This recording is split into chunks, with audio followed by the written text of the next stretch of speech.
The allegiance of the beast to French Freemasonry is confirmed in Scripture. You may recall that French Freemasonry declared in 1877 that there is no God. It proclaimed its secular humanism in the motto, quote, "To the glory of humanity," end quote.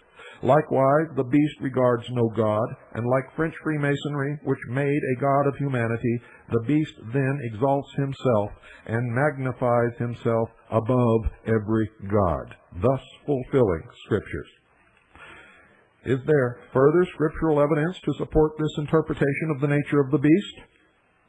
Dr. Alfred Rehrwinkel, in his book entitled The Flood, published in 1952, says that Jesus prophesied an end of the age world of atheist humanists. Listen carefully. In Matthew chapter 24, verse 37, Christ tells his disciples that the last days will be as it was in the days of Noah. Rehrwinkel says that, quote, "the generation before the flood was not a pagan or idolatrous race," end quote. He says they were godless. Rehrwinkel points to archaeological evidence which supports Scripture, and his thesis, quoting Sir Charles Leonard Woolley, a British archaeologist who has noted, quote, "In no single grave has there been any figure of a god, any symbol or ornament that strikes one as being of a religious nature," end quote. The Old Testament offers further insight into the atheistic, amoral humanism of the beast and his antediluvian precursors, known as the Atlanteans. Genesis chapter 6, verse 4 informs us what antediluvian humanity was like. Quote, "There were giants in the earth in those days, and also after that, when the sons of God came in unto the daughters of men, and they bare children to them, the same became mighty men, which were of old, men of renown," end quote. Rehrwinkel unravels the enigmas of this passage from Genesis and applies it to the atheistic humanists of our day and world. Quote, "The Hebrew word Nephilim means more than what we understand by the term giant. It means those that fall upon others, brigands, thugs, tyrants. These Nephilim were famous in that world. They had made a great name for themselves through their acts of violence, lawlessness, and corruption. They were known by all, and their statues were probably found in the antediluvian shrines of honor. There are Nephilim, or giants, in the world today. They are the men who rule this world. They hold their councils in secret. They dispose of countries and millions of human beings as so many figures on a chessboard. They confiscate property that does not belong to them and condemn millions of innocent people to a horrible death of misery and starvation. They blot out whole cities of men, women, and children with hell-born missiles of death, but they are applauded as great men and renowned, and their portraits and statues are given a place of honor in the halls of fame in our world today," end quote.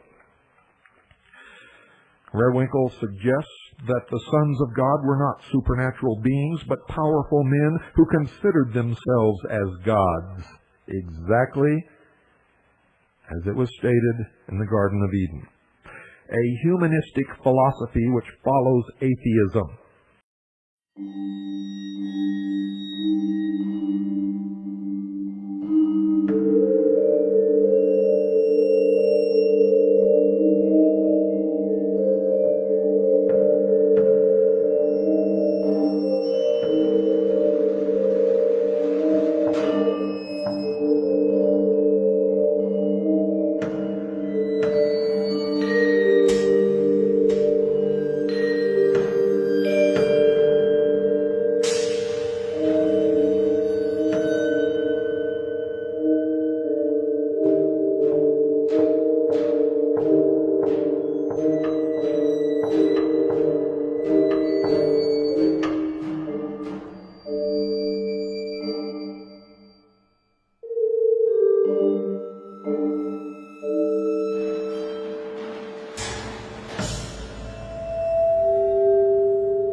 Atlantis also seems to have a very great fascination for the psychologist and the social reformer. Is it true that a civilization existed long ago which knew what we do not know today? Is there something lost in our way of life because it disappeared under the waters of the Atlantic so far back in our story? Is it true that there were giants upon the earth in those days, mental giants, that had skills and abilities which they had derived from the studies of esoteric matters?